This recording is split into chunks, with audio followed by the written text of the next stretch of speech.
All right, everybody, welcome out to the Locker Room Guys Craft Beer Show. It is Tuesday, October the 3rd, 2023. Jersey Johnny coming at you. And with me, as always, is none other than Mr. Beer Samurai. Say hello, Mr. Samurai. Hey, everyone. Just having my soft taco. Soft taco. You're eating a National Soft Taco Day. Happy National Soft Shell Taco Day. I've never said shell, just soft taco. No, it came. No, I typed it, so what the hell? You know. Brain diff. There you go. I mean, they kind of mean the same thing. They mean the same thing. Yeah, not two separate things. It's just less words. So how are you on this fine evening, sir? Needing something to wash that down with. It's a little spicy. A little spicy. I should have realized. I have to apologize if my voice goes hoarse here and there throughout the show. It's still recovering from last night. The game that you need the beer after because your favorite National League football team sucks. Well, I use that term favorite loosely right now. Okay. Overall favorite, yes, I bleed blue, but right now I'm not too much in love with that team. All right. No. They made you blue. Okay. It made me and a lot of people blue. And red in the face. Not that I want to turn this into a sports podcast, but I'll say two things. One, two takeaways from last night's game that aren't specific game related, all right? Because there's plenty of takeaways I can give you for that, but I'm not going to get into it on this show. But those two takeaways are, one, I can't stand what MetLife Stadium has become. For almost every single team that comes in to play the Giants, there is almost as many fans that come in as well. They don't sell out anymore. It's not, and I don't care if every single seat is owned by whoever for the PSLs and season ticket holders and everything else. The tickets don't, all of the Giant fans do not go to the stadium. There was almost as many Seahawks fans in that damn stadium last night as were Giants fans. Wow. And that's pathetic because it's not the Cowboys, it's not the Eagles, it's not the Redskins, it's not even the Patriots. Or the Steelers. It's the Seahawks. Seahawks. Okay, that's number one. And number two, and this is a funnier one. At one point in the middle of the first quarter, they had a TV timeout for commercial for Monday Night Football. Oh, I know where you're going with this. And they showed a Taylor Swift commercial on the Jumbotrons. The entire stadium, Giants fans and Seahawks fans alike, booed the hell out of that commercial. Okay, so it was in fact the loudest booing there was all night because it was all of the fans booing. Rather than just those dressed in blue and red and white. Right. Yeah, exactly. Yeah, well, I guess people have they're tired of Taylor. But enough. This is football. Go away. Have your romance. Get married. Have 90 kids. I don't give a crap. No, John. You don't understand. I really think the woman only dates for writing material. Well, pretty much. So that because everyone said we can't wait now for the breakup with Kelsey song. Mm-hmm. See how that one goes. Right. Exactly. I think that's the only reason she dates. I believe that, but you know what? It's not even her. It's the media. It's okay. The other night, and I'll stop this now. This is the last thing I'll say. The Jets Chiefs game the other night when she was there at MetLife. All right, Sunday night. They cut away 3,000 times to her. Okay, who gives a shit? I'm watching the football game. Taylor Swift's there. I get it. But I don't need to see her 90 times to know she's still there. Okay. Was her boyfriend's team playing? Is that why she was there? Right. No. Right. She was there because the Jets were playing the Chiefs. Okay. So, but here's the other thing that even goes a little bit, it's even more crazier than that. In the booth with her, in the suite with her, was Ryan Reynolds and his wife, Blake Lively, and Hugh Jackman was in the booth too. No, I like them better. Okay. All right. Not once at all in any report during the game or after did they even say those names. It was just Taylor Swift. No, I really don't mind when they put the camera on. The only reason you knew either of them were there is a couple of times when they cut away to her, you saw them in the back corner. That was it. Tell you, one of my favorite cutaways to a celebrity is at Ranger games. Yeah. Sophie Turner. Okay. Now, granted, she's divorcing one of the Jonas brothers. I can't remember which one. But he's always sitting next to her, but they never put the camera on him. It's always on her. Right. Now, didn't Taylor Swift date a Jonas Brother too at some point? It was very possible. Yeah. But the reason they always put the camera on her Mm-hmm. is because it's tradition in the garden that if the camera goes on you and you have a drink, you finish the thing. Mm-hmm. Sophie would do it every time. There you go. There you go. And so he was There you a go. crowd favorite. And I really think the cameraman always waited until they gave her a full glass of wine. Mm-hmm. And once she had the full glass of wine, boom, That's camera boom. on her. Boom. Honor done. That's good. See, that's good. I like that. She endeared herself to the fans with that. You know, you honor the fans' traditions. Look, I'm not gonna say. Oh, and she wasn't in a booth. She was in the stands. She was right. She was exactly. she was about 4 rows from the ice. Yeah, and usually in New York, the only time you see that, I mean, you see it with some bigger, really big celebrities. Well, I mean, clearly Taylor Swift at this point is one of them. Right. Whatever. But whatchamacallit? A couple of old men right now. But no, but it's just the popularity that's getting into it. I get it. It's He's a talented songwriter. But look, if they cut away, if they show at the beginning of, hey, Taylor Swift's here, and then maybe once or twice. Look, they do it all the time, right? Like there's a Titans game. What's his face? The quarterback. Really? Hello. Geez, you're the big football fan. Yeah, no. That used to play for the Dolphins or whatever. It's Ryan, right? Ryan Tannehill. Ryan Tannehill, yeah. His wife is gorgeous. And whenever she's in the stands, they cut away to her. She's eye candy, right? Whatever. But they do it once or twice. They don't do it every time they take a TV timeout, they cut away to Taylor Swift. And hopefully the referees don't do what was done in the one was it the Auburn, the Alabama quarterbacks? Girlfriend was a model, and the announcer, and he hasn't announced since this game, just wouldn't stop talking about what an attractive woman she was. And it really got quite creepy. It was a little creepy, yeah. Who was that? I know what you're talking about. I forget, but it was a little creepy. Oh, I forget his name. I can see him. Mm-hmm. I just can't remember his name. That was really, really creepy how much he was commenting on her looks. Silly. Anyway. But yeah, no, that's just it. You cut away once or twice, that's fine. They were cutting away to end this year. They were cutting away every single commercial break. They cut away to Taylor Swift. And every time the Chiefs scored, they cut away to Taylor Swift. Not Eddie Reed to see how well the coach. Not any of the teammates. None of the teammates. Taylor Swift. Let's see what she thinks. But whatever. I really, really honestly think that these two are not dating. That this is 100% a publicity stunt. That's it. It was Brett Musburger who got fired. Yes, Brett Musburger, yeah. For that. And that was AJ McCarron's girlfriend. Mm-hmm. But at any rate. All right. Back to what are we here for? Beer. That's right. You mean beer? Beer, yes. What are you drinking first? I'm drinking Carton's Drip. This is my new favorite IPA, as I was told. I'm telling Boat.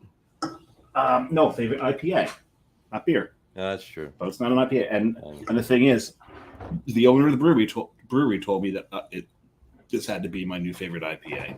It had to be your new favorite IPA? And what's the owner's first name? His name is Augie. I bet a dog named that earlier. Did you? Yeah. Where was that? Oh, yeah. I'll get to that story. Yes. The story is related to my shirt and my my little quote there. Interesting. So this has got Trident Galaxy Mosaic hops in it. Mm-hmm. Yeah. Oh, I almost said his name again. I won't. You know what it pairs best with? Sunshine. Jersey Swagger. .org. Yeah, I like that. 7% alcohol. I gave you 7.8, right? I didn't have my glasses on when I read. You gave me 7.8. Yeah. That's 7%. Yeah, 7%. Oh, we can change that. Hold on. We have the technology. We have the money. The technology. Okay. We can rebuild it. Yeah. How's that? Is that better? Yeah, it works. Right, I don't know if you need a 0.0 there, but that's fine. Well, the point was already there, so I just changed the digit. What are you drinking? I am drinking, and I guess I don't know whether I'm. This is the first time I can't remember the last time you weren't wearing a Coastal Brewer shirt on the show. Well, I'm wearing a hat. I didn't have one on. I didn't have one on today. I had office work to do today. I had to run to the bank. Had a bunch of phone calls, so I actually didn't have any garb on today. I did have the cap on, so there was that. I didn't have this shirt on all day. I actually had a He was walking around bare chested. I was walking around all day long. Yeah. Well, at the beach, is what it is. Warm today. I am, but I figured I'd wear the shirt because I'm having this beer first, and it is from Bird's Mouth Beer, their Oktoberfest. Oh, how is that Oktoberfest? It is very tasty. I imagine it is.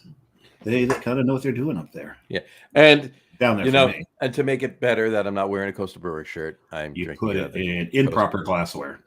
I put it in improper glassware. Yeah. See, I used it's only a 12-ounce can. Proper glass. Yes, I know, but I wasn't about to get out, a bigger, Oktoberfest beer mug and then have to drink 2 of them and the whole thing. Oh, that'd be awful for you. That'd be really awful for you having to drink 2 12-ounce Oktoberfest in Bird's Mouth. It's very good though. Cheers, Andy and Rocco. Very good. Yes, they do good stuff there. It's been a while since I've been there, but now the summer's over, I can get there without having to worry about traffic too much. Mm-hmm. This is true. And I have to worry about traffic to get there. Yeah. So. Less than you, but less than me. You don't have to worry about Benny Hill. No, I don't have to worry about Benny Hill. So those of you who are not in Jersey who are wondering what the hell we're talking about, shore traffic from northern Jersey, Philadelphia, New York, anything outside that area, getting into the Jersey Shore is hellacious on a Friday and a Saturday, and then going home on the Sunday. Now this is from early to mid-May through late September, early October. Right. It's dying down now, so it's good. It's all right now. And if you come from the north, you go over something called the Driscoll Bridge. Driscoll Bridge. The Driscoll Bridge has got a nice arc to it, and the people that come to the area are referred to as Bennies, and it's a derogatory term, but it stands for Bergen, Essex, Newark, New York. There's a couple of theories to that. That's the one I. One theory is Bergen, Essex, Newark, and New York, but Newark is in Essex. So Bergen, Essex, Newark, New York. The other theory is Bayonne, Elizabeth, Newark, and New York. That might make more sense. They tried to spin it once and say that Benny was short for benefactor of the area, and everyone in Jersey just went, no. Fuck off. We use the derogatory term. Don't try to spin it on us because we just lost half of our viewership. I got a feeling they're from North Jersey. No, because you know what the North Jersey. And the thing is now, no, I'm a Benny. You are Benny. I'm a Benny. I did, and. So John and I talk about growing up in Taylor Ham and growing up in Pork Roll, and I grew up in Pork Roll and moved to Taylor Ham. John grew up in Taylor Ham, moved to Pork Roll. Mm-hmm. Benny, non-Benny is also the same thing. John grew up as a Benny, and now he lives at the beach. I grew up near the shore, very close to the shore, and now I'm a Benny. Exactly. So, but at any rate, that bridge, the Driscoll Bridge, and the fact that people are Bennies and clog that bridge on the way up and on the way back, it was dubbed Benny Hill. Yeah, there you go. And it's not because there was a larger, really funny, witted Englishman standing on the top of the bridge. No, it is because I know. I got to watch one. I got to watch an episode. It's never Benny Hill. Yeah, I'm gonna have to pull it up on YouTube or. I like Passing Wind. Really. But my favorite one of Benny Hill was, he's in a bar and he's sitting there by himself at a table and he has a beer in his hand and he goes, 21 today, 21 today. And he takes a sip of it and he finishes it and he puts it down. And a woman comes over and says, oh, that's so sweet. Oh, great. I'm so happy for you. Let me buy you another beer. Give him a beer on me. Thank you. And she walks away and he gets the beer and he goes, 22 today, 22 today. My favorite of his was that song where they're dressed up as firemen. I've got a hose pipe. Oh, yeah. Yeah, that's one of the filthier songs they ever did. One quick thing that you remember, the Hills Angels. Oh, yeah. The girls, right? Frasier. The show Frasier. Yeah. Daphne. Yep. Daphne, right? Was she one of the Hills Angels? She was the Hills Angels. Nice. Yeah, she was. Very, very nice. Mm-hmm. What's her name? Whatever her name is. I forget. Yeah. So, anyway. So we got some stuff to talk about. I'm almost half done with my first beer, and I'm only having 2 tonight. So let's get into it. What do you? How was? Let's find out. How was San Francisco? Oh, by the way, Jane leaves. By the way, Jane leaves. Jane leaves. That's her name. Before we get to that, first of all, if you haven't guessed, tonight is just the 2 of us show. Yep, either that or the guest has been waiting way too long. And waiting too long. He's like, I'm out of here. Goodbye. And I would like to say to Dave and to everybody out there, happy 150th show. It's 150. Yeah. 150. This is our 150th show. Well, this is 150 if you don't count any special shows. We're into the 170s if you count the special shows. So. We're special. Actual studio, if you will, shows, not live on location, whatever. This is 150. So. Very, very nice. Speaking of those special on location shows, we need to do a beer dinner again. We do. Because we just passed the anniversary of the one with Carton Brewing, which was 2 years ago. Just 2 years ago. Mm-hmm. So it's been 2 years since we've done one. We need to do another one. So we should do another one. Yeah, it was only 1 year into, a little over 1 year into doing the podcast. Yeah, when we did a beer dinner, and it's been 2 years since we've done one. I think we need to do another one. We got to figure out which brewery we want to do one with. Mm-hmm. Maybe one in the Northwest, maybe one a little further south. And we'll see. We can work on something. We'll put something together. We'll see. There's some other stuff going on too. We'll get to that. As everything confirms. You'll be you out there listening to the podcast or watching the podcast. No, well, not you. Well, yeah, but I'm listening. We'll and I'm kind of out there. We'll benefit to a point from it. You'll be excited to hear about the interesting things. So we'll bring that up then. Anyway, so yeah, let's get to San Francisco. Talk about your shirt, your trip last week. And my local, sitting in the morning sun. Yeah, so let's go. We're gonna go to San Francisco. I'll do it. Let's go. I'll go back. Oh man, so did meet a dog named Augie. My first full day there. We went because pointing out. Yep. That's two. Oh no, it wasn't the full name, and it wasn't that person. So I don't think that one counts. All right, maybe we'll get a little asterisk on that one because this was a dog. Mm-hmm. Not saying the other one's any kind of looker or anything, but I know. But we went because Kerry had a conference there, so I was like, a hotel room squatter basically. So went there for that. Paid for my own ticket, and so pay for the flight and then just go. So while she was in the conference, I'm like strolling around San Francisco, doing over like 6 to 8 miles a day. Lovely. Did you go up or down Lombard Street at all? No. We're close to it, but there were certain things I wanted to do. We weren't there, and long enough to do everything. Even though it was like 5 days. I drove down it once. It's actually annoying to drive. I'm sure it is. Probably not as fun as that tunnel switchback thing I did in Italy. That was probably not. Anyway, so my first day I walked out towards the southern terminus of the Golden Gate Bridge, which is Fort Point. I didn't make it all the way to Fort Point. I made it to Crissy Beach. Crissy Beach is part of the Golden Gate National Park thing, and it was really kind of cool watching the sea lions. They're bobbing out in the water there, and the dogs on the beaches are going crazy. So they're just like sitting there taunting them. It's kind of funny. But on my way out there, the reason why I went out there in the first place, I start down Chestnut Avenue through the Marina District. And for those who've been listening to the show, that you probably know that I had reservations for a tour of Anchor. And 2 days later, Anchor closed. Mm-hmm. Not my fault. Nope. Stop blaming me. Stop writing me letters. I'm going to keep blaming you.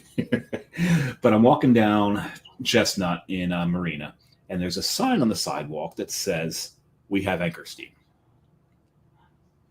So I immediately made a right into the doorway, sat down the bar, got an Anchor Steam. So I'm like, I'm drinking Anchor Steam in San Francisco. This is really cool. It's a Horseshoe Tavern, by the way. Like, this is really cool. And that's where I met the dachshund. And what was the dachshund's name again? Augie. Augie Doggy. He was a little furrier than that.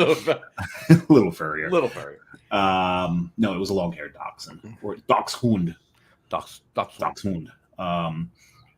But I finally realized as I was checking the beer in and sending the picture to John and others that I'm drinking an Anchor Steam in San Francisco, that it's 10 in the friggin' morning. It's like, gotta love I got that. a picture. It's like 1 something, and I'm like, wait a minute. Is it on 10? But the reason I went down Chestnut I didn't realize it was the main drag for the Marina District, and it is. There's a lot of cool restaurants and shops and stuff. They had an Italian deli that looked really good, a fromagerie. For those who don't speak French, that's a cheese shop. But they call it a fromagerie. And I'm not pronouncing it right. Fromagerie. And at the end of Chestnut, there's a gate into the Presidio. The Presidio is really kind of cool. And if you keep along that path and past, there's a Starbucks in the Presidio. It's a park, but it's also a business park. And you go past it, and I think it's like one more building. You make a laugh. What quantifies a business park? There's businesses in the park. Oh, okay. A lot of businesses. I thought it was like a park near businesses that business people go to eat lunch and. No. There are businesses in this park, and a lot of the businesses have to do with the film industry. Okay. And one of the film companies that is in the Presidio is Lucasfilms. Okay. And out in front of it is a fountain. And the top of the fountain is Yoda. Okay. And what's really cool is you can go into the lobby. Now, if you go into the lobby, they're going to ask you, can I help you? And you say, I'm just looking around. And they said, okay, but there are rules. There's certain directions you can't point your phone. Mm-hmm. You can't point your phone outside of the lobby, deeper into Lucasfilms. Mm-hmm. But any place else in the lobby, you can take pictures. They've got a full-size Vader there. The droid from Rogue One, full size, all these little models and statuettes and everything, and it's really cool. If you're a Star Wars nerd like I am, and you go to San Francisco, you got to go to Lucasfilms. Nice. You got to go. Was George there? George was not there. He sent me his regrets. Fair enough. But nice. Yeah, but he made sure that I was brought inside and given a role in one of the next upcoming films, mm-hmm. Which he promised me would turn into scraps on the cutting room floor. Right. George and I don't really get along too well. But at any rate, no, I'm kidding. It's gonna be a craft beer version of the Mandalorian called the beer Mandalorian. The beer Mandalorian. Yes. So, starring the Beer Samurai. That'd be so much fun. Yeah. But as long as it's not the Book of Boba, we got to redo the Book of Boba. That turned into too kumbaya, but this should not be turning into a Star Wars. Yeah, program. It's not a Star Wars thing. Yeah, no. But anyway, so after that, he plays for the Toronto Blue Jays. Though, did you know that? Boba Fett. Oh, it's Boba Fett. Never mind. I'm sorry. Boba Fett. wrong Boba. and his brother Boba T. Yeah, exactly. No. But on the way back, I hit for lunch this place. San Francisco Brewing Company. They are in Ghirardelli Square. Mm-hmm. And it's, for those of you who call it Ghirardelli, you're wrong. It's Ghirardelli. Mm-hmm. There's a sign on the wall that tells you how to pronounce it, but also it's Italian. You put an H after a G, it's a hard G. You put an H after a C, it becomes a hard C. Mm-hmm. It's unlike here where you put an H after a G, it becomes a soft G. It's the other way around. So it's Ghirardelli Square. And if you don't believe me, do you call it spaghetti? No, it's spaghetti. Right. There's a GH in there. So, right. But it's Ghirardelli Square, and yes, you can buy all kinds of chocolate there. Hot chocolate, cold chocolate, solid chocolate, melted chocolate, chocolate sundaes. You can buy solid chocolate, put it in your pocket, and you'll get your own melted chocolate. Yeah, there you go. Just leave it out. Mm-hmm. But the San Francisco Brewing Company is right in Ghirardelli Square. And John and I talked about this a little bit. When I sat down, I looked at all the taps. All the taps are plugged. I'm trying to figure out where the beer is coming from. So the bartender comes over. A magical place. Yeah, man. It's called the Bright Tank, Dave. Yeah. Where's the beer come out? But then I order something. The bartender comes over and he's pouring from taps that are like right at the bar, right where I'm sitting. I didn't realize I'm sitting at the service bar and they've got taps there, but the taps are like under the bar. So, but then it dawned on me because I got to talking to the bartender actually, because it's a full service bar. His name is Luis, by the way, and we talked. And John and I were talking about this: how sometimes your experience at a brewery, at a bar, can really depend upon where you sit. Right? You're going to get your beer tender, your bartender. If you're sitting at the service bar, while they're busy, they're going to talk to you at the service bar. Mm-hmm. and you can get to know them. Or alternately, you could sit down at the other end of the bar, and someone sits near you, and now you've got your best friend for half an hour or whatever, right? So, but we had a great time there. The staff was fantastic, and also at the service bar, you get to see the staff interact with each other a lot. Yep. Right, because those who are serving outside or the tables, they're coming to the service bar. You can see them making fun of each other, as people tend to do in these places. And they had a lot of fun. I had a lot of fun with them as well. And even went back on Saturday night, our last full day there, to see them and go see Louise. Luis. John, did you get the picture I sent you? Yes, I did. So here, you'll see Luis here. This is Luis, right? Luis. There he is. There you go. Oh, we had a lot of fun. We really had a lot of fun. And he was your beer tender at the service bar, is what you're saying? Yes. And you can see, if you look to the left of the picture, you will see the taps underneath the service bar. Yep. See them right there. That's where they are. You got it. Anybody listening to the audio podcast, if you are so inclined to see this picture, we may post it on the Facebook page. It may very well be there. But if it's not, 26 minutes into the Facebook show, or YouTube, or Twitch, or Twitter, 26 minutes in, you can see the picture. Yeah. I'll tell you what, they do some damn good beer there. They had a lot of their German styles on for Oktoberfest. Their Oktoberfest beer was actually really good. They made a really nice Imperial Porter. They aged it in rum barrels. Very nice. I don't think enough breweries age in rum barrels. No, that's for certain they don't. Right. Rum adds just a wonderful complexion, I think, to a beer. I'm actually waiting on a stout from Martin House aged in rum barrels. And see, you have Martin House. Martin House is always pushing the envelope, aren't they? Mm-hmm. Out of Texas. I think are they the ones that pioneered yogurt beer? Yeah, they did. They did the pickle beer. They did the hot dog beer. I think I drank hot dog water. Yeah. Didn't I drink the pickle beer on the show? You did. Yeah, I did. Yes. When I was in Plano, I picked up some of that. They really pushed the envelope. But I'll tell you, that's San Francisco. That was the first brewery I hit. It's definitely not the last brewery I hit. I can imagine. No, I hit Fort Point Brewing in the Ferry Building. The Ferry Building's really cool. It's like a food court inside. Very nice. And on Saturdays, they've got like a huge thing going on outside with it's a huge market, but there's all kinds of food stands. I bought this little coconut custard pie, John, that was to die for. Nice. Carrie got half a dozen chuck oysters from there. They were really good. But the trick is to eat both of them and not throw up. No, you're not going to eat those together. Yeah. You don't eat those together. And if you're watching on Thursday was International Lager Room Guys Day. It was International Lager Room Guys Day. Yes, and we did a quickie. 20-something minute? 12 minutes. And I was at Bear Bottle at the Salesforce Park, which is a park that's elevated above the street. But it's also a transport hub as well. The buses coming in and out of there. Yep. So, but the roof is really cool. There's food vendors up there, coffee and beer. Very nice. And Bear Bottle was really good. It looked pretty cool. If you wanted to see that, folks, you go to last Thursday's special podcast on Facebook, obviously, or YouTube, or again on Twitch or Twitter, to see the video, and you can check out where Dave was on the rooftop there. It was pretty cool. Oh, it's really, really cool there. Hit one more. Hit another brewery in San Fran itself, John. Mm-hmm.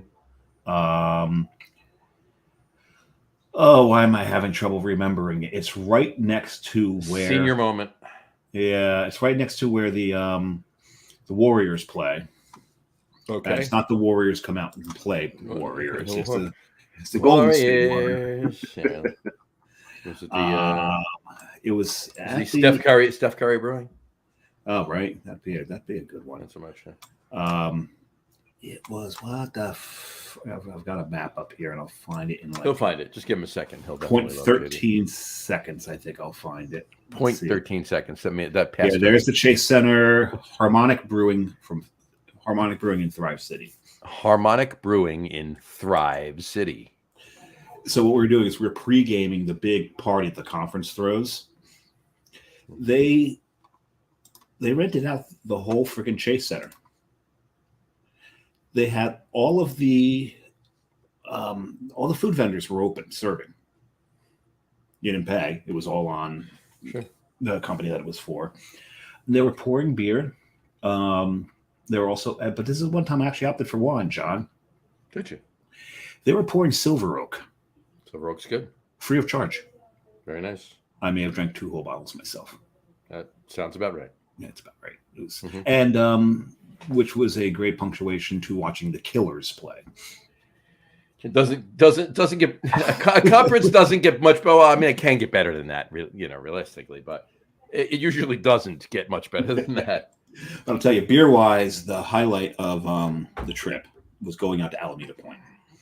Nice. There are 3 breweries on Alameda Point. And which one did you go to? Well, the first one we went to was Faction. And we just happened to stumble into their 10-year anniversary party. Well, there you go. I love when that happens. Actually, we walked in, stumbled out of it. Right. So that was cool. They had some pretty good beers there. That place was really, really hip. Maybe a little too hip for me. But it was a really, really cool place. The old Naval Yard is there. Sure. And they're along there. The USS Hornet resides there as a museum now. Mm-hmm. But then after that, we went to Humble Sea Brewing. Humble Sea, of course. Yeah, sure. Oh, they do some good stuff. I have a lager from Humble Sea coming. Do you? Mm-hmm. I may have had it while I was there. You probably did. But for me, the best brewery we hit, and many of your listeners, you've heard of this one, Almanac Brewing. Mm-hmm. Almanac, and they do sours. They do sours well. They've got like 3 different types of fooders, 3 different types of wood fooders. Mm-hmm. Got a little tour from the general manager there, which was nice. Mm-hmm. One of their tip buckets managed to get the Coastal Brew Works and the Beer Samurai stickers attached. I did see that. Very nice. It was very nicely done. So we've hit the West Coast with the decals. We are out west now. Yes. So awesome. And so that was really good. I think that was probably the highlight of the beer while we're there. Very nice. Very nice. Now let me ask you: when you went to Alameda, did you take the Oakland Bay Bridge or did you swim? Ferry. Ferry. You took the ferry. So you didn't swim? No. No. Took the ferry over. Took the ferry back. I'm not a bad swimmer. Yeah. I'm not a bad swimmer. Sharks can swim faster than me. I'm sure they can, but I can run faster than sharks. Yes, you can. So in a triathlon, though, it depends on who's a better cyclist, right? Yeah. That's probably a toss-up. And you laugh. In San Francisco Bay, there are sharks because that was one of the deterrents from people escaping from Alcatraz. There you go. And you'd think, okay, so there's sharks there, fine. They're great whites. They are great white sharks in the San Francisco Bay. They've got a kind of they come in there to, I guess, mate and then move on because San Francisco, go get some anchor steam. You can't anymore. Well, you still can. It was everywhere, John. It was everywhere you turn. Sure. There's a big stockpile of it right now. That's great. Did you bring back a few cases with you? Or, No. There's only one thing I brought back. Very nice. Very nice. A liter Stein. Now, can you drink a liter of a sour from Almanac though? I mean, that's that's pretty aggressive. No, I drank their fest beer. No, I drank the Kolsch out of it. That's pretty. That would be pretty pushing it. Drinking a liter of a sour. I would probably need about 2 bottles of Tums for the next day after that. Oh my god! But no, their Kolsch was really damn good. Good, and so was their fest beer. Very nice. I gotta say. So I pulled this out because my second beer is it's a big can. Oh, very nice. There you go. We have Ranger Juice Force. We have a comment here. We have a comment from who is this gentleman? Matt Patensky. The Farallone Islands, just offshore from San Francisco Bay, is a premier spot for white sharks. Oh, like he knows anything about. Oh, wait a second. His Instagram handle is Shark8Matt with the number 8. He's an underwater photographer. You can see sharks in the background of that picture. Pop it back up there, John. Sure. You look over his right shoulder and you can see sharks back there. They weren't swimming. They were posing for the picture. Yeah. He had turned around, guys, taking the picture. Yeah. He's like, hey, okay, Matt. Because he's friends with so many sharks. And that counts John. But he has been to the Farallones. And he has actually had some of his underwater photography of sharks posted as background images during Shark Week. Sure. So if you want to see some really great underwater photography, Shark8Matt on Instagram. And he also he likes to dabble in brewing too. I've heard that. Yeah. I've heard rumblings. Rumblings and grumblings. And bumbling and stumbling. And no, we're back to basketball. Not sports, and you and I'll do that now. So let's talk about that beer. You just poured your second there. So this is Voodoo Ranger Juice Force IPA. 9.5% alcohol. So you got that one right. The other one was 7.0, not 7.0. Yeah, no, I got this one right. And I'm going to have to do a picture of this one because I'm pretty certain I've never had this one. Well, there you go. It only half filled my liter. Okay. So I'll do that and check that in on the... John and I have both created check-ins on Untappd for our different studios. This is Locker Room Guy Studio North. John sits in Locker Room Guy Studio South. Unless you're French, then it's Nord and Sud. Nord and Sud, yeah, exactly. Oh my God. This is just... Here, smell this. You get all those tropical notes? Oh my... Wow. This smells like... An IPA? No. It smells like I wandered into a juice bar. So it smells like perfume and glitter. Not that kind of juice bar. There's a few states that will understand that joke. Not every state will get that. If you know, you know. Wow, this is all pineapple, mandarin orange. Oh, that's yummy. Very nice. And that does not taste like a 9.5. This is a dangerous damn beer. There you go. New Belgium's in. They've got a place in San Fran. Is that 60 ounce can or 19.2? This is I think it's a 19.2. Actually, well, just measure it up against another 16 ounce can, and you'll know that. No. Yeah, it's a 19.2. 19.2. Yeah. So New Belgium's in San Francisco. We did not make it there. So is 21st Amendment. Yeah, New Belgium has a lot of locations now. Yeah, but I'm just saying. Yeah, New Belgium's actually from Colorado. Fort Collins, Colorado. Right? Colorado, but they've got a location in San Francisco. I was just at the one in February in Asheville. Yes, they're in Asheville as well. We didn't make it there when we went. And 21st Amendment is actually not originally from San Francisco either. Where are they from? Good question.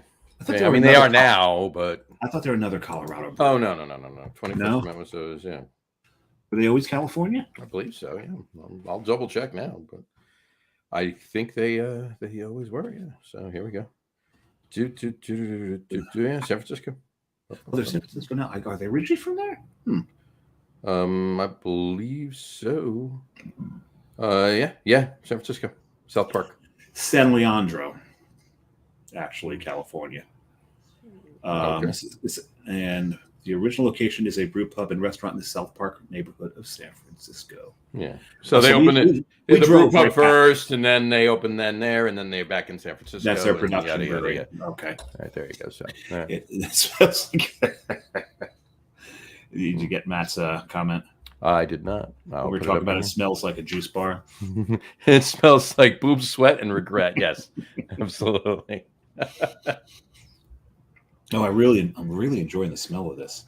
It's like pineapple, a little bit of vanilla, pineapple, tangerine, and the flavor follows through, but lesser so because it's still an IPA. and it's not a milkshake IPA. You know what? This might be my favorite iteration of Voodoo Ranger, John. There you go. I'll have to get a can and try it.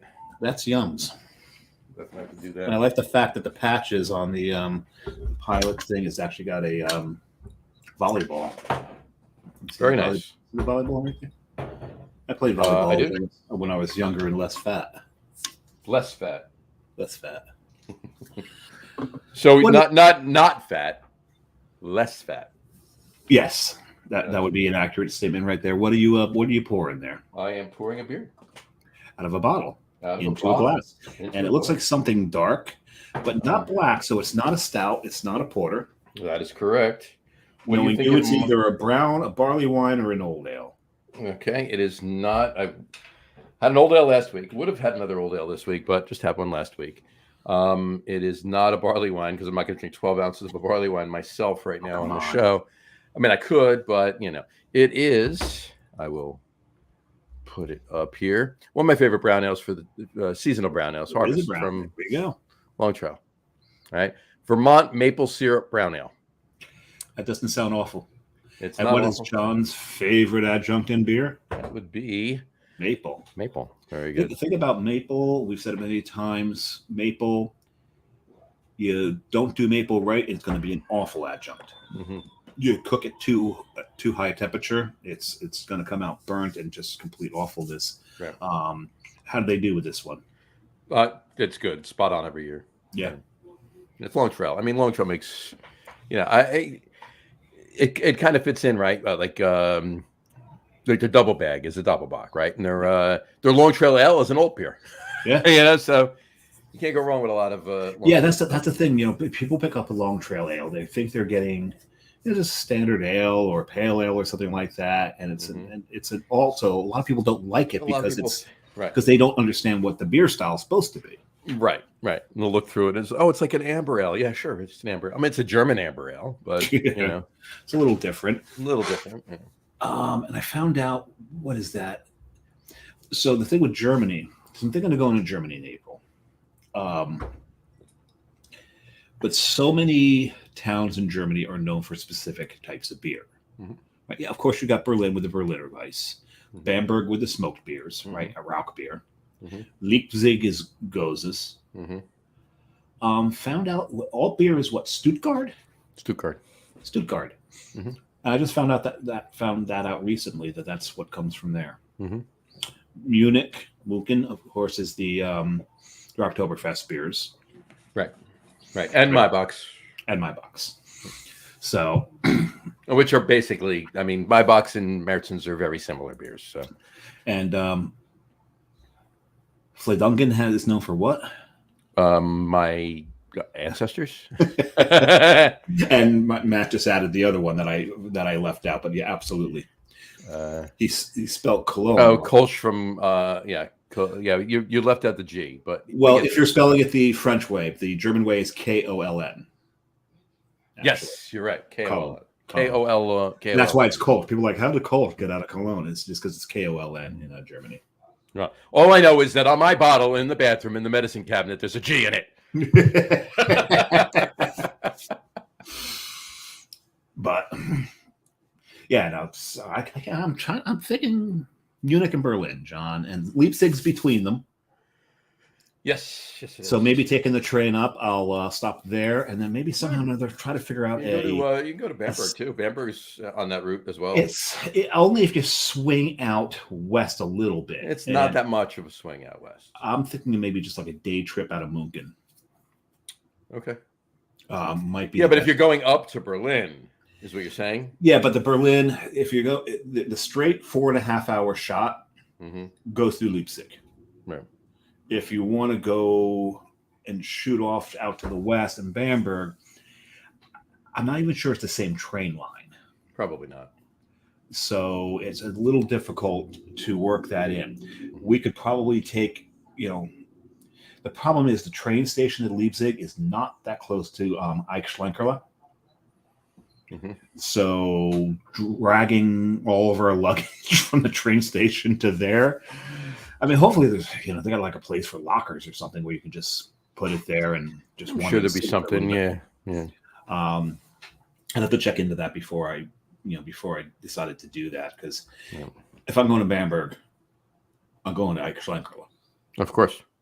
And I'm probably pronouncing it wrong. Close enough.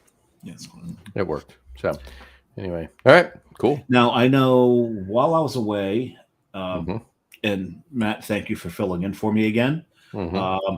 You guys did a show with John Ross. Yes, John we did. Ross's second appearance on the program, I believe. John Ross. It's Ross Brewing's second appearance on the show. Right, It's he was John Ross's first. First, yes, that's right. PJ represented them the first time when he was still there. Yes, and he did. and their head brewer at the time. Yes, when he was there. Yes. Oh no, I thought Matt was the head brewer. No, that was afterwards for a brief day or two. Long story. Yeah, but in any event, I digress. So John was on the show last Tuesday. Good show. It was a really good show, actually. I had fun. Talked a lot. And you had John on the show. Got a big backstory.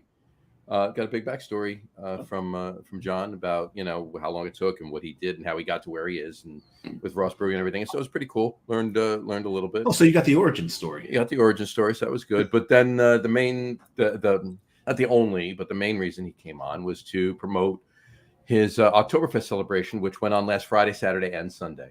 And it was Rosstoberfest, he called it. Rosstoberfest. So on Friday, he had, I won't reiterate because anybody that listened to and or watched last week's show got all of this already. So he had bands on Friday night, and an appearance by Kevin Smith, because he did a couple of beers with oh, really? That's Kevin cool. Smith, yeah. Saturday was a beer fest. They did 12 collabs with 12 different breweries. Any good ones? Very good ones. More on that in a minute. I'm just getting to it. And then Sunday was Beer Olympics. Beer Olympics. And on Saturday, like I said, they did that was Matt and I were involved. Coastal was involved. We did a collab with Ross. As you know, we have Nautical Twilight. There's the can right there. It's a beautiful can. And that's a coffee porter, right? We have a special blend of coffee in it, and it's called Nautical Twilight. And Ross has a Dunkel, dark German wheat beer, called Twilight Sky. Okay, so we decided. I'm guessing there's a Nautical Twilight Sky coming in. So we decided to put our coffee blend, which paired very well with it. Our coffee blend has. Throws other than coffee, throws a little chocolate and nuttiness, and that pairs very well with the banana in the Dunkel. So it was very nice. Banana walnut pancakes. Exactly, and we called it Nautical Twilight Sky. Right. Here we go. And it was pretty damn tasty. I enjoyed it thoroughly, as did a lot of people that were there. So, but there were collabs from Fifth Hammer and love those guys. Flagship Brewing in Staten Island, Ashton Brewing, 3 Threes, Twin Elephant, Twin Lights, Icarus, Carton. I've heard of some of these. I'm leaving out a few, but anyway, there was 12 collabs, and Source. Nice. There were a couple others, but they were all really good. They were all very well done. We had a blast. Matt and I got there early, and probably have there we go. Stillwater was another one. Oh, nice. Yeah, actually, the only IPA at the whoa, wait at the Oktoberfest. They do a collab with Stillwater and it's an IPA. All right. That's a little odd. Because when I was in San Francisco, Kerry had a beer. It was a Stillwater collab, and it was a. Oh, Hackensack was the other brewery, and that covers all of them. There you go. It was an IPA with Phantasm. Oh, okay.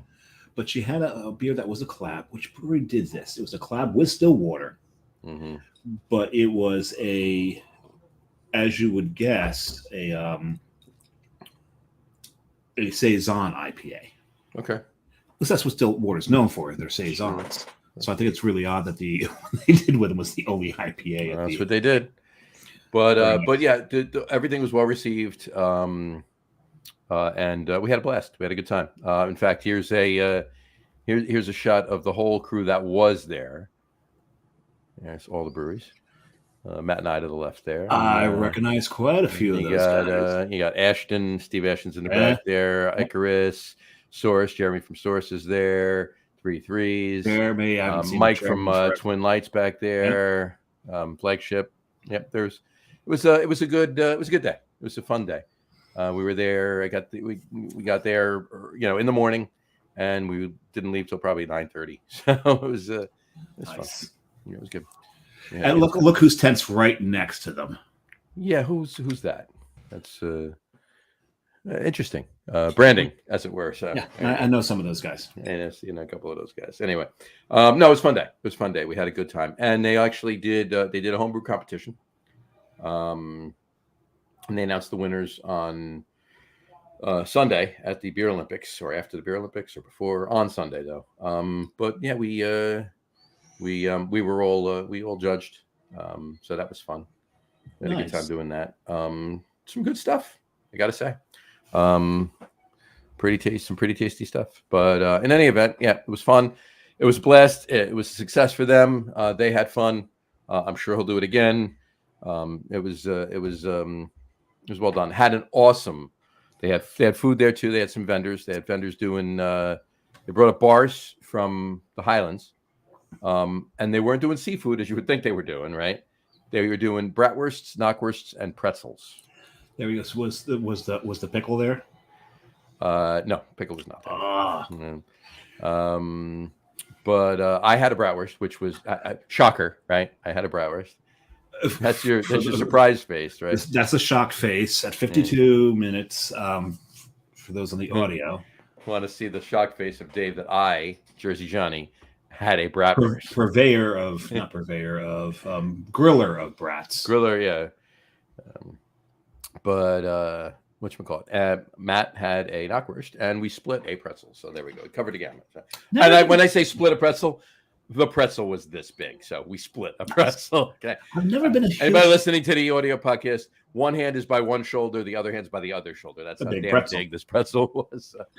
Never been a huge fan of knockwurst. Knockwurst is good. I enjoy knockwurst. I love brats more. And this, I got to tell you, this brat was fantastic. To me, good. A knockwurst is just a big fat Oscar Mayer hot dog. If it's made right, if it's made by a German butcher, and you're not getting it like a mass-produced knockwurst in the store and a package it's not from a German butcher. It's good. It's got different flavoring to it than any hot dog or anything else. Because most of the knockwursts I've had are just like Matt can comment. Balonies. Matt can speak to the knockwursts things. I did not have one of those, but the bratwurst was fantastic. But nice. They were also doing pizzas. They were having. I know a bunch of them walked around. We're walking around with these hot honey pepperoni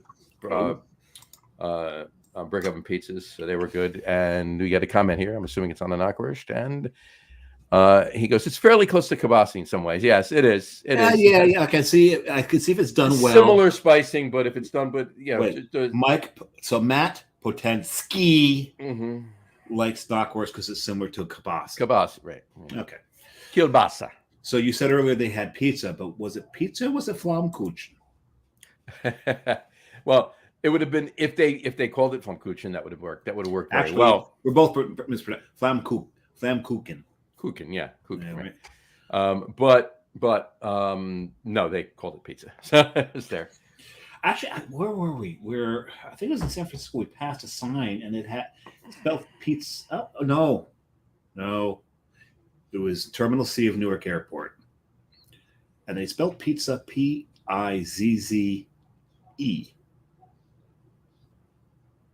Is that plural of pizza? I always thought pizza was the plural of itself. It is. I don't know what that is. What's pizza? Pizza. Unless it was Pizzette. That I get. But that does a and different maybe thing. the TTE fell off. Is my point. So it was a chalkboard. Maybe it got erased.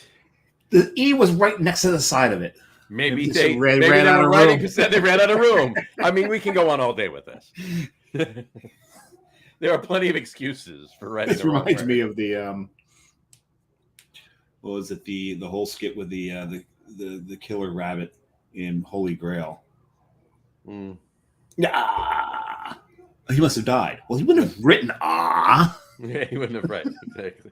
Anyway, so anyway, well, but it was fun. Time. It was fun time. It was fun time. And what is it this weekend? That Rosstoberfest from our friends at Bolero Snow. No, that was last weekend too. Oh, that was last weekend as well. That was the 30th. Yeah.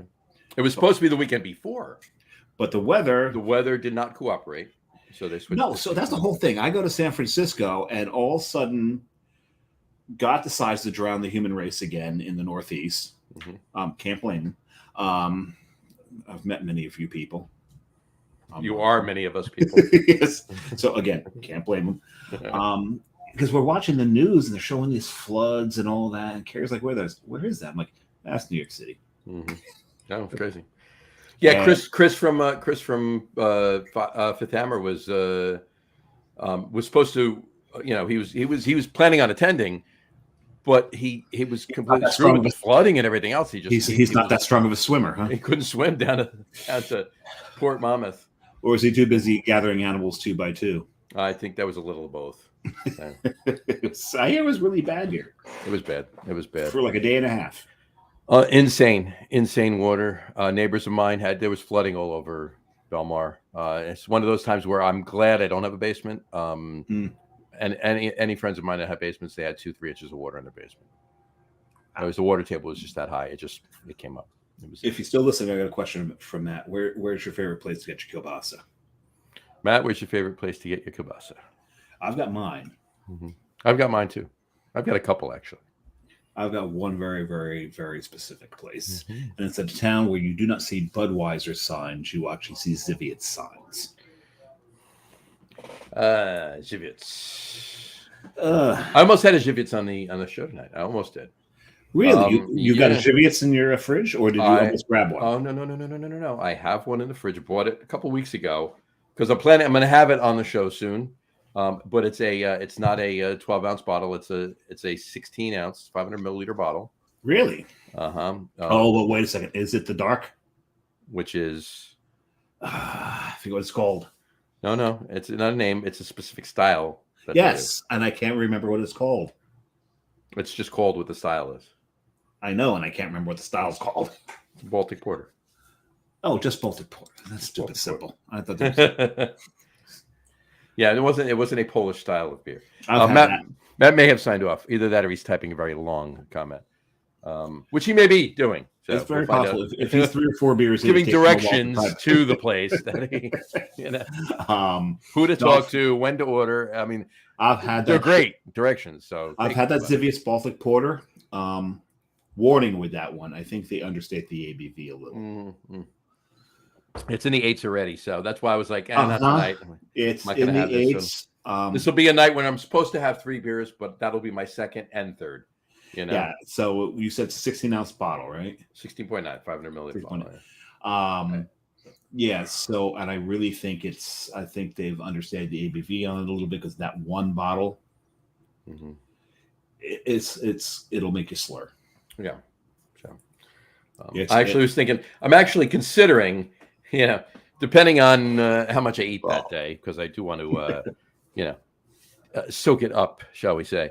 Yeah. But I actually have 2 or 3 Baltic Porters, so maybe we'll do a Baltic Porter day. We may. When is there is a day for Baltic Porter? Well, if we find that out, maybe we'll do that. When is it? So I'm googling it now. Is there an old ale day? It is January 21st. To wait a little while, but we can do it. It'll last. Yeah, we'll have to do that. Speaking of, I could go get another. But speaking of that, we've got the pumpkin show coming up. We do 2 weeks from tonight. The day after that, we've not done this, John. I think we need to do this. Okay. The day after that, the 24th, is Cider Appreciation Day. We should do a cider show, and I really think we should do a cider show. Cider is so many beer drinkers in the U.S. will look at cider and go, ugh. So you're basically just drinking a kid's drink that's become alcoholic. This means you've not had a French or a British cider. Or some, some of the better ciders in the country, or local craft ciders. Yeah. And I may have to crack open the one that I bought in Montreal, because the one in Montreal is fantastic. I actually just happened to be up at a couple meetings up in Hackettstown, Mount Olive last Thursday, and on the way back down to 06, I stopped when I just got into Bedminster out of Chester. I know where you're going. I made that left-hand turn into Burnt Mills and picked up some. So yeah, I have a few that we can have. A few of those. There's a few. I mean, there has been some interesting ones that have come onto the market. There's your pear ciders like Ace, but Woodchuck for the longest time was my favorite. But then I started finding some of the more drier ones, and but let's save that conversation. Save the conversation for it. We'll plan a cider show. We got 2 comments here, and they are both from Matt. There we go. Which one we call it? Here we go. Continental Homemade Provisions in East Brunswick. Okay. That is where and then he gives you the tag. And then the website, continentalhomemade.com. Interesting. So I get mine at Adams Food Market in Wallington. Yep. Well, Wallington. Not a bad place to get your Polish. Not a bad place to get Polish food. I mean, no, Wallington is. It's basically quite a Polish town. So. It's Little Warsaw in New Jersey is what it is. If you're going to find, and I keep forgetting it, but Matt will remind me that the Polish mead. If you're going to find Polish beer, Polish mead, anything made in Poland, you're going to find it in Wallington. If you're going to find it anywhere, yeah, we'll have it in Wallington. Now Adams Food Market. I'll give you a couple hints here. If you're going to go get something for Easter, because babka on Easter is one of my favorite things. I love having babka. For me, Bob who? Ka. All right. For me, my holidays, I tend to celebrate different ethnicities that I've been born into. Yeah. For me, Easter is my Polish. I celebrate my Polish in that. So I like to have my babka. I like to have the kielbasa. I like to have my pierogies. I get the Polish. They're not pickles. I don't think they really call them pickles. They're cucumbers in brine. Get glumpies. You got to get glumpies, yeah. Right, and all that, and that's how and a ham. Got to do the ham. Got to do the ham. He said, "Do they have?" Go ahead. Jadwiga Poltarak. There you go. No, it's Poltarak. Poltarak. I don't know. I've not checked. What they do have is. Let's tell everybody what that is. I wish I knew. I'm pretending. I'm faking it. Thanks for calling me out on that one. They don't. I'm with you, and I wasn't talking to you. I was talking to Matt. But there you go. Jimmy, get on that. Well, no, he's reminding me of that's the other show. He's reminding me of the mead, but the Adams does not sell alcohol. Oh, Jadwiga Poltarak is. He's reminding me of the mead. That's what he was doing. They don't serve alcohol there, but I'm sure you can probably find that somewhere in. If you're going to find it anywhere in New Jersey, you're going to find it in Wallington. But the other thing that they do there that is one of my favorite things is it's basically Polish Slim Jims. I'm blanking on the name. Cabanossi. Oh, Cabanossi. I love. I just went to the check-in on Untapped for Poltarak Jadwiga or Jadwiga Poltarak, and 2 friends of mine on Untapped have had it. Probably being Matt, and neither of them are Matt. Really? So, Matt, you need to get on that and check into Jadwiga Poltarak. And then let us know how it is. It's got high ratings. It's got, the global rating is 4.09. It's supposed to be one of the greatest meads on the planet. There you go. And I'm ashamed to call myself a Polak and not have ever had it. There you go. So I got to get into Wallington, find that. But I'll give. I would check. He hasn't had it since like 2014, and he's only been on tap since 2015, I believe. Okay, so if I find it, Matt, I will let you know. We'll share. I would go in Wallington. I mean, there's a couple of good liquor stores, I'm sure. Oh no, there's one very specific. Yeah, I'm sure you will find it in a few of them in Wallington. Is my point. Yeah, if you're gonna find it, that's where you're gonna find it. Mm-hmm. There was one specific that I wanted to try, but they weren't open when I was there last. I think it's King Liquor. No, it's not King Liquor. I forget. It's not coming up. At any rate, but the thing about Adams, if you're going to do Adams Food Market and you're getting your stuff for Easter, you're going to stand in a line. Oh hell yeah! Anywhere you go, you're going to stand in a line. Sure. Oh, but that one you're going way down the block, way down the block. They do the Polish pate too. If you're expecting a very refined pate that you're going to put on the soda crackers and all that, that's not how the Polacks do it. That's not the way. This is a rough pate. This is a punch you in the face pate. Oh, and you have to love it. I love it. It's King Liquor. It's King Liquor. It is King Liquor. Okay. But the pate they sell at the Polish places, like I said, it's rough, but damn, it's good. Yeah, it's in the same. It's in the same strip as the DMV in Wellington. That'll tell you something. They'll drive you to drink.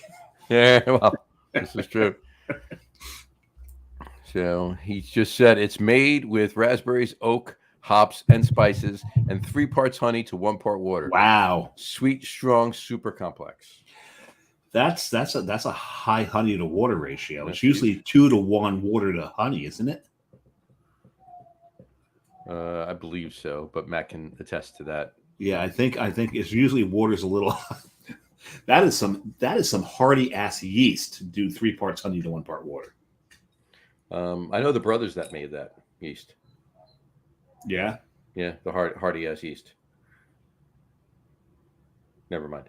I see where you're going with there. They solved mysteries in the part. They did. And he's referring to the Hardy Boys. And then there's is that Parker Stevenson? That was Parker Stevenson in the TV show, not the author. In the TV show, right? 3 to 1, 3 to 1 water to honey. The honey. 2 to 1, 1 to 1, and 1 to 3. It's 2 to 1, 1 to 1, and 1 to 3. There you go. Okay, so he said there's 4 categories of Polish meads: 3 to 1, 2 to 1, 1 to 1, 1 to 3. Whereas American meads are typically, I believe, 1 to 2. So let's see if he'll comment in on that. He can comment on how did this turn into a mead show? I don't know. You brought it there. Actually, you mentioned it, asking Matt about. You know what? Because Knockwurst. That's where we got Knockwurst being at the Knockwurst. Yeah, okay. And I didn't even go down the rabbit hole of telling you. By the way, great distillery in Louisville. Rabbit hole. But I didn't go down the rabbit hole of letting you know where I get my brats and anything else from. Where's that, John? There's a couple. My favorite for years when I lived in Fairlawn, Swiss Pork Store. Amazing food there. They make everything, smoke everything in-house. Swiss Pork Store. Making brats. Making veal loaf. I mean, it's the type of store you walk in, like they'll take the fresh smoked veal loaf out of the smoker. And it hasn't even made it to the deli case yet. And they'll put it on the slicer and slice you a hot piece of veal loaf while you're standing there waiting for it. I'm like, nothing better than a hot piece of meat. Hot piece of veal loaf. You ever have a hot piece of veal loaf? No, but it's good. Not hot, just warmer. It's like one time in Vegas. There you go. But in any event, I digress. No, there and the German butcher shop down in Forked River is amazing as well. Really? Okay, it's good to know. None of that anywhere near me. There's a lot of other great places too, but those two. Do you remember anything from up here? Yeah, I just told you one in Fairlawn. Oh, that's right. Fairlawn's kind of up here, isn't it? Fairlawn's right up there. So right up there. I mean, you're in Wallington. You drive 5 minutes north. You're in Fairlawn. Yes, you are. Yeah. No, I've got to get the Abe's, Adams. That is, Adams. This is why I always confuse it. It's Adams Corner Market and Abe's Corner Bar. There you go. So I confuse them. Both are phenomenal in their own right. Sure. Fair enough. And anybody who's not been to Abe's Corner Bar, go. Oh, God, I just blank on the name of the town. Abe's Corner Bar. Where is that, Johnny? It's in Abe's Corner Bar, huh? Abe's. But you get a mini pretzel with every beer. Abe's Corner Bar in Brooklyn? No. What am I thinking of? Are you talking about Andy's Corner? Andy's. God. Andy's. All these things begin with A's. Just try. So Andy's Corner Tavern. Andy's Corner Pub is in Pagoda. Pagoda. Adams Or Corner. Bogota for you people from South America. Bogota. Isn't that a capital in South America somewhere? In Colombia. Yeah. Yeah, Pagoda. It's Pagoda. Pagoda. No, it's something else. I'm not even going to go there. No. Anyway, yeah, Andy's Corner Bar and Andy's Corner Pub in Pagoda is amazing. Go there if you're anywhere near Pagoda. Go to Andy's. If you're anywhere near Fairlawn, go to Swiss Pork Store. You're anywhere near Wellington, go to that's Adams. Adams. Too many A's. And there you go. All right. Speaking of something. Speaking of bringing us back to beer, we got to do our top 3 list. I haven't given it a freaking thought. It'll come out of this particular trip. I'm sure it will. So this week's because of Dave's trip last week, this week's top 3 that we decided to do with just the two of us. It's not this beer. No, it can't be that beer because it's top 3 favorite Bay Area beers. Which Bay are we talking about? Bay Area beers. We are talking about the Barnegat Bay. In which case, no, it's not. I mean, well, Raritan Bay. Top 3 favorite Raritan Bay. There we go. Bay. There you go, boat. There you go. What about the Bay of Biscay? Biscayne Bay. Biscayne. There's there you go. The Bay of Bengal. Bay of Pigs. That was something else. Disaster. San Francisco Bay. All right. Sitting by San the dock Francisco Bay. Sitting in the morning sun. Anyway. Sitting till the evening comes. You're singing Sitting by the Dock of the Bay. I'm singing Ride, Captain, Ride. Which my song has to do with San Francisco. So does mine. That's right. Ride, Captain, Ride. Is it? Yeah.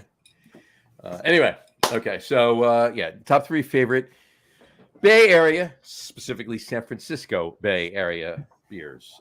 Take it away, Mr. Samurai. 2 of them are Märzen's, actually, on this trip. Because the Oktoberfests are out right now. Are they? There's 4 here because I don't want to have 2 of the 3 be from one brewery. But the Märzen that I have from San Francisco, I have 2 of my 3 from one brewery. So, but the Märzen from San Francisco Brewing was really good. Hold that thought, folks. We decided before we started to do this list that we will not include Anchor, right? Because we paid homage to Anchor. We're not involving Anchor. We probably would have Anchor in one or 2 or many of these categories, but the porter would have, definitely been on my list because you know I love Anchor Porter. Sure, one of my favorite porters ever brewed. But we left Anchor out, so it's Bay Area, San Francisco Bay Area beers, not brewed by Anchor. Yeah. So if you're watching this, going, "Where's Liberty? Where's?" No, we left out Anchor. We left them out on purpose, not to spite them. No. We just didn't want them dominating the list. Right. So the Märzen from San Francisco is probably my honorable mention. Okay. My number 3 is the Märzen from Humble Sea. Mm-hmm. And we had a lot of fun there. There's some really kind of cool dogs. One little asshole dog. Well, he was actually a nice dog. His owner said he was an asshole, but he was on his best behavior that day. But he's usually an asshole. But there's these 3 older gentlemen, and they're drinking the Märzen, and they're drinking it out of liters. And it took them a long time to figure out how to order them because you do it through the QR code. And so I really love those guys for making me feel not as old as I am. There you go. So that was one. I've got to say, and I got to remember the name of it, because the one from scroll through here. That's what it was. Faction had a Schwartz beer. Nice. Called Black Hoodie Lager. This had all the roast. Now, I was talking about San Francisco Brewing. Love San Francisco Brewing. I had a Schwartz beer there, and I did talk to the brewer and talk to him about a Schwartz beer. There was not enough roast in their Schwartz beer. And John, you and I both know what's the key flavor component of a Schwartz beer. Roast. And the thing is, since a Schwartz beer is a lager, what that roast does is it really knocks out any flavors of lager yeast. Mm-hmm. You're not going to taste any lager yeast. Their Schwartz beer, you could taste the lager yeast. It was that lacking in the roast. But the one from Faction Brewing, this was a straight up the roast drying your mouth out. Nice. Yeah, I'm drinking something, but I need a water because it's dried me out. Dried me out, yeah. Yeah, this was a really good iteration of the style. And it's called Black Hoodie Lager. Black Hoodie, which is a cool name. So Faction makes a Black Hoodie Lager. It's funny because Wormtown Brewing made the Hoodie Lager. Kidding. Wormtown being in Foxborough. Oh, the hoodie. The hoodie, yeah. Yes, the hoodie. So I don't know if they made the hoodie. They may as well have, but the Wormtown Foxborough location is like literally at Gillette Stadium. But anyway. I've been there. The best part was I got to that place really early. I was the only one sitting there. Started talking to the beer tenders. These girls knew their shit, so we started talking. And here's the thing: if you know what you're talking about when it comes to beer, and you're talking to a beer tender, you're talking about Faction now. No, this was Wormtown. Wormtown. Oh, okay. No, this is Wormtown. But this goes for any brewery that you're at or any bar that you're at, brew pub, and you start talking about beer, and they know about beer, and they understand. Wow, dude knows his beer. There you go. They just start bringing you stuff, right? Yeah. I want you to try this. I want you to try this. I want you to try this. Yeah. So don't be afraid to nerd out at the brewery. There you go. Because it's very possible that the person who's pouring the beer for you is a beer nerd. That is very possible. So my number one, we mentioned it earlier in the show, and this is that rum barrel-aged Imperial Porter from San Francisco. That was my favorite beer I put in my face that day. They had this Imperial Stout that they did, and I gave it a high rating on Tapped. It was interesting. It was $25 a pour, John. Wow. That's up there. But the thing I'll say, hold on. Was it like a 2-liter pour? No, this was I think it was a 10-ounce pour for $25. Yeah, I'm good. I did it anyway. I wanted to taste this beer at all different levels. Oh, this is the rum barrel aged. No. That's the pour I'm talking about. I'm talking about something else that actually doesn't make the list, but I'm kind of giving it an honorable mention. The Imperial Porter, the Puggles Imperial Porter is the rum barrel aged. That's my number one beer that I had while I was there. But this Imperial Porter, it's a bourbon barrel aged Imperial. Bourbon barrel aged Imperial Stout that they had, and they had it on nitro. Fair enough. And I ordered the pour just because It's only money. And I wanted to taste this. He gave me a little taste. Luis gave me a little taster of it. And it was nice and warmed up, and I got something out of it. I'm like, but I want to taste this. And anybody who loves their imperial stouts knows an imperial stout is going to give you at least 2 different flavor profiles, if not 3, if not 4, as it warms up. Right? Sure. The cold, this thing threw nothing but cherry Twizzlers. And when I said that to Luis, he looked at me and I said, okay, I'm sorry, red vines. Because the West Coast, it's red vines. Sure. Because that's the Maris Otter. Maris Otter to me always throws cherry Twizzlers. So cold, you get all that cherry flavor. Warms up a little bit. Now you start to taste the bourbon. Room temperature, this thing threw cocoa and portobello mushrooms. Interesting. That is and so I rated this beer high only because of the journey it took me on. And I'm not butthurt over spending $25 to experience that, but that is a very wide range of experiences from one beer. Yeah, that's a lot. That is a lot. So I wasn't that upset that I spent that much on that beer after that, but it doesn't really quite make the list because it was still kind of all over the place, a little overpriced. But the that Puggles Imperial Porter, aged in the rum barrels, was the best beer I put in my face the whole trip. Gotcha. Cool. That's awesome. Your 3, Joan? My 3. I'm just doing 3. Obviously, no honorable mention, huh? No honorable mention. Well, I haven't had, other than 3 breweries from the San Francisco area, and one of them being Anchor. You've had 21st Amendment, which counts as a Bay Area. 21st Amendment and Almanac. So my 3 come out of those 2. Those 2. Yeah. Please tell me Proby First Wine is one of them. Let me just check one thing first. I don't think actually I've had any Humble Sea. But we're going to check.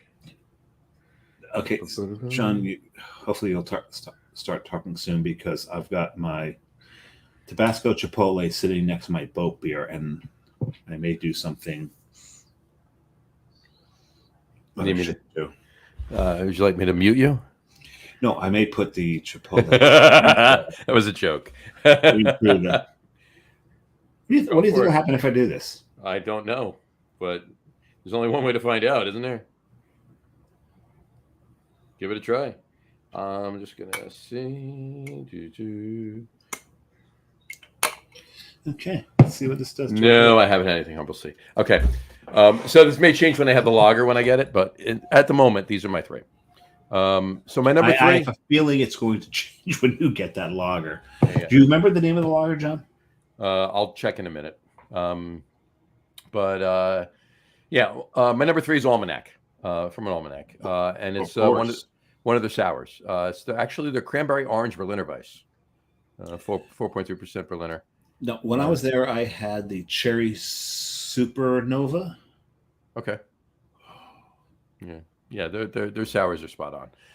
The Cranberry Orange Berliner is my number 3. My number 2, one of my favorite winter beers, 21st Amendment Fireside Chat. That's a great beer. 7.9% winter ale. I love that. Rich, dark English style ale. It's really it's so good. I love that beer every year. And my number 1, we're going back to Almanac. Oh, wow. And it's not a sour though. Barbary Barrel Noir. I think I've had that. That's so 10.2% Imperial Stout with chili peppers, cocoa nibs, vanilla beans, and sea salt, all wrapped up in a nice big Woodford bourbon barrel. It's a really good beer. So that's my number 1. I don't think that's changing, but I'll let you know after I can't imagine that ever changing to be number 1. I think I've had that beer. And when I was at Almanac, Kevin was taking us around. He was showing the fooders, but he's also showing the barrels.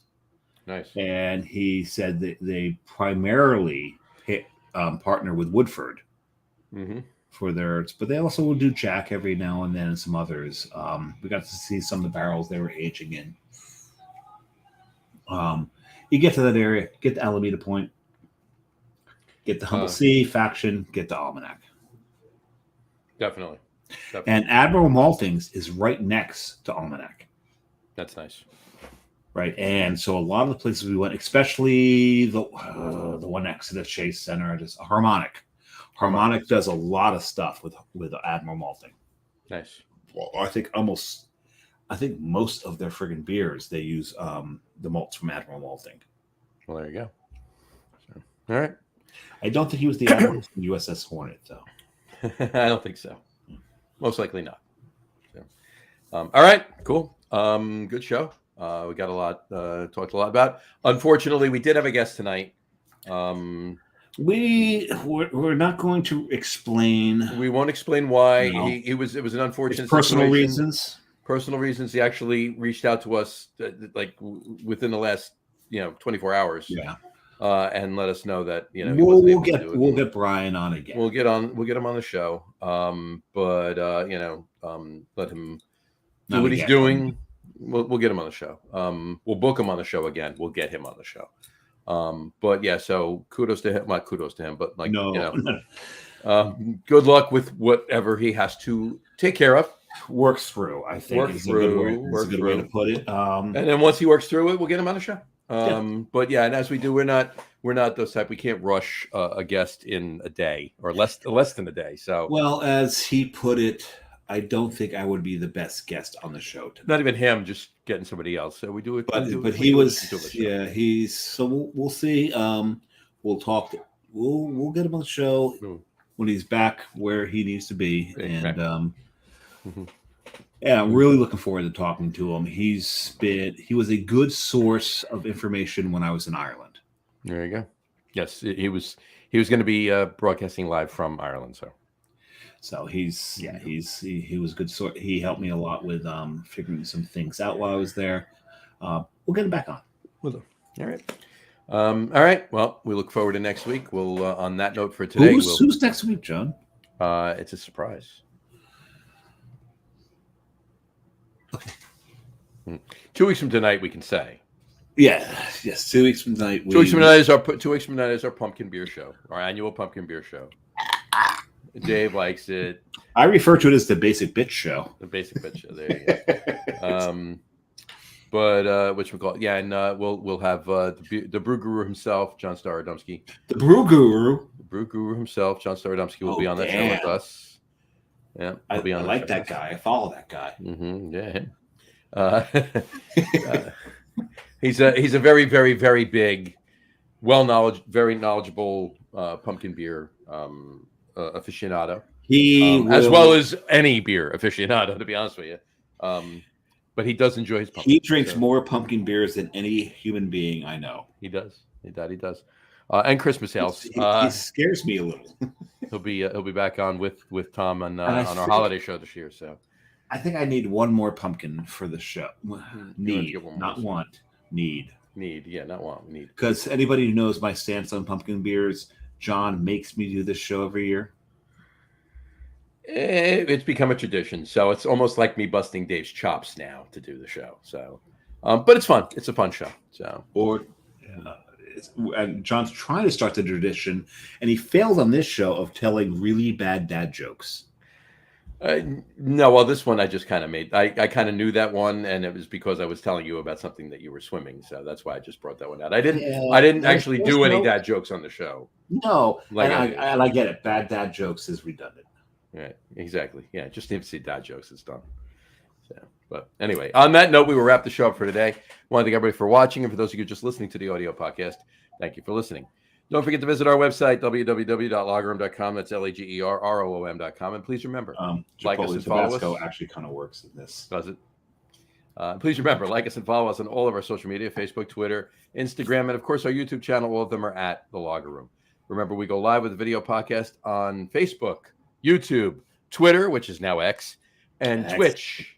and Twitch every Tuesday night around 6:30 p.m. Eastern time or so.